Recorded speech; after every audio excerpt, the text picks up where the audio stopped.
So, hello everyone to board building session 6. So, now we will try to make some. Let's see what else we have. C switch. Okay, so we have switch cases. In the case of if else, we have something like if this satisfy, do this. If this satisfy, do this. Okay, so here we have like switches, right? We have switch like if we want to make this thing happen, this case happen, do like if case one satisfy, do this, case two satisfy, do this, case three satisfy, do this. It's like if else condition for a bigger case. Okay, for example, int day is equals to 4, right? So 4 satisfy with case 4, right? So it will print this one output Thursday. So this is a switch case, and after that we have a while loop, and after that we'll have for loop. So in while loop, uh, okay, let's see.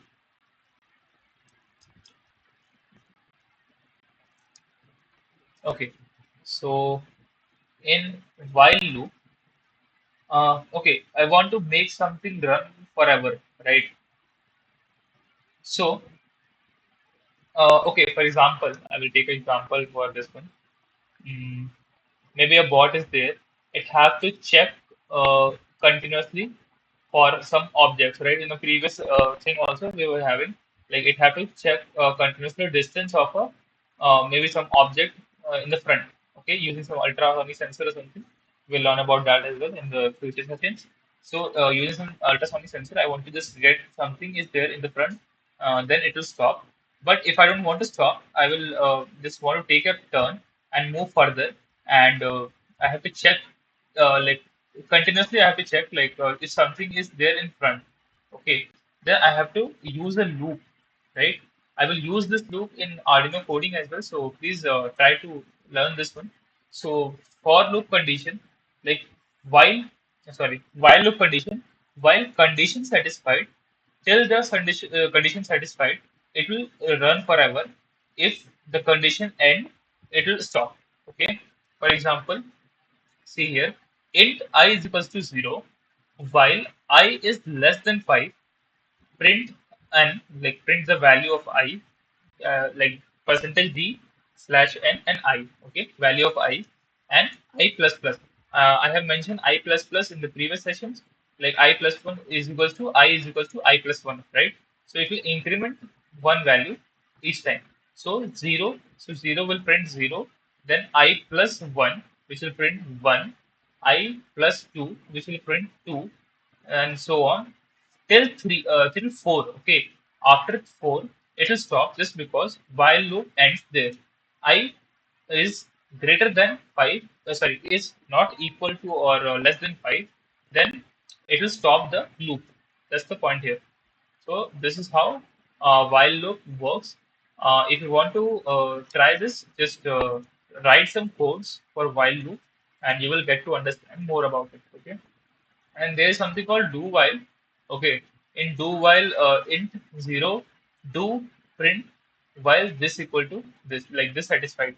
So this is the same while loop only. Like I don't think so. It's like that much required. Okay. After that, we have for loop. Uh, in the for loop, we will just do like okay, it's same as while loop, but with some different set of conditions and all. Okay. I will teach you one part, which is this one.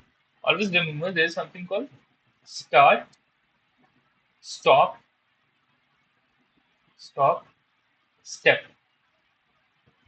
Okay.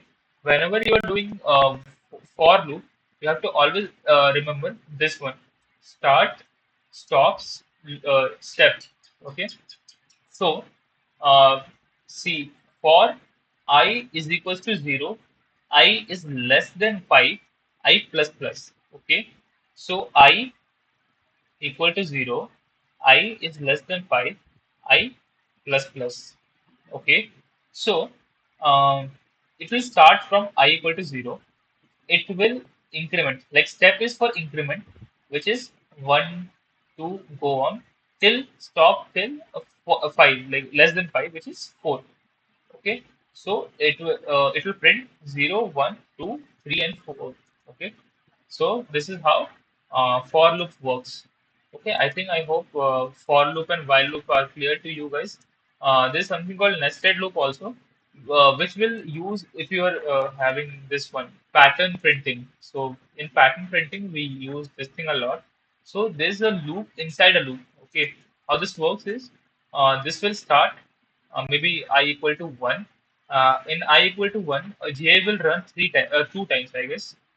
Uh, yeah, one, two, three. Okay, three times, and then again it will go to I equal to two, and then again three times. J will run three times. So it's like a number of in one step only we will run three times, and in second time also we will run three times. So every time we will run three times for J, for each one time in I. We will like if you want to like try this thing, try some pattern problems, then we will get like this thing clear. Okay, and yeah, break and continue. So um, I think I can take this thing in the next session. I think for this, just digest a bit while loop and for loop. That's more important. Uh, while loop is very much important for this one. For Arduino coding, I will just recommend you guys to just learn this thing. And the for loop is also important a bit, but yeah, for sure, while loop is a lot important. Yeah, so I will just end this session, and in the next session, we will learn further. Thank you.